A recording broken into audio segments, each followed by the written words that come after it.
There is a robot on Mars right now, with about 10 years of power left in it.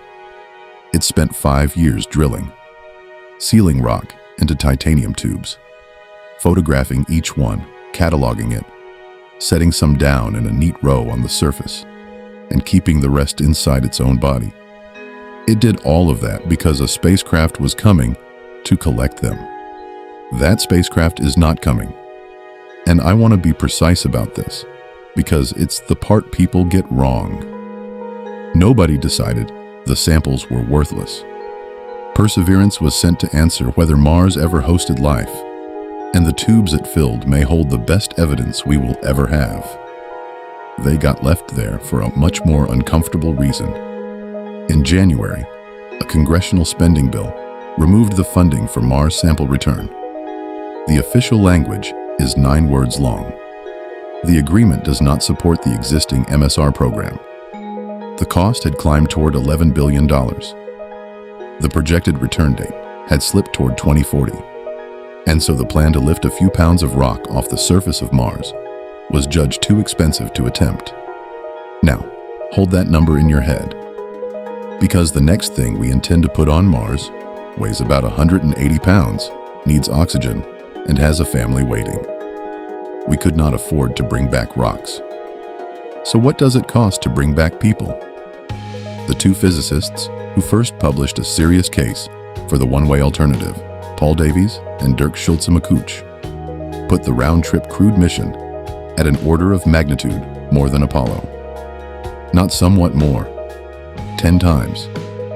And nobody can be more precise than that, because the mission architecture doesn't exist yet. You cannot price a machine that has not been designed. So pretend the money appeared. Someone signed for it.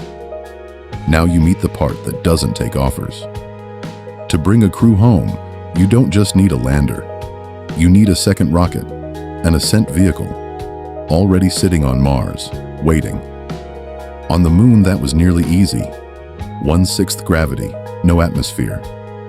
The ascent stage was a foil-wrapped box with an engine underneath. Mars has 38% of Earth's gravity, and it has air. Thin, but enough to fight you, which means real propellant. And here's the trap. Every pound of fuel you carry to Mars is cargo. Cargo has to be accelerated. Accelerating it takes fuel, which is more cargo. Konstantin Tsiolkovsky wrote the equation that governs this in 1903, and it is not linear. It's exponential. Bringing full tanks from Earth isn't forbidden by physics. It's just so inefficient that the mission stops closing on paper. Which is why the standard answer is, don't bring it. Make it there. You mine Martian water ice and split it. You take carbon dioxide straight out of the Martian air, run them together through the Sabatier reaction, and you get methane and water. And the water gets split again. Methane and liquid oxygen, both halves of the propellant, manufactured on site. And this isn't a fantasy. Perseverance carried an instrument called MOXIE that pulled breathable oxygen out of the Martian atmosphere and proved it works. It's the reason Starship burns methane in the first place. So, solved. Read what you just agreed to. You have to land a fully autonomous chemical plant on another planet years before anyone launches.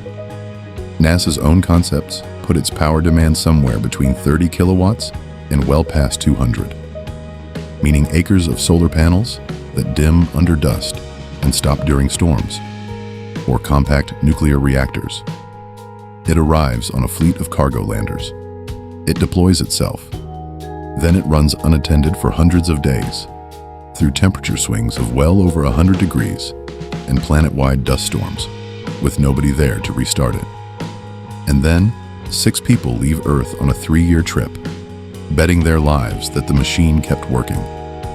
So the planners run the other number, the one that doesn't go in the press release. Delete the return.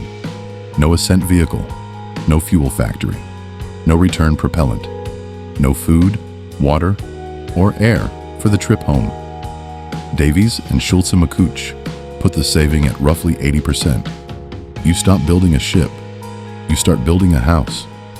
And the moment you understand that, The timelines stop looking like delays and start looking like arithmetic. In February, SpaceX pushed its own Mars plans back another 5 to 7 years to concentrate on the moon. China's Tianwen-3 launches in 2028 and returns Martian rock in 2031. Rock chosen from an easier, less promising site than the one Perseverance has been working for 5 years. But money and rocket equations are the solvable problems. Give it 30 years and enough engineers, and both get beaten. There is a third barrier, and no engineer can design around it, because it isn't in the ship, it's in the crew. And it starts the second the engines light. Part 2 is the one that changed how I think about this. Follow the page so it reaches you. Until then, one question. If the ticket were one way, and you knew that going in, would you still take it?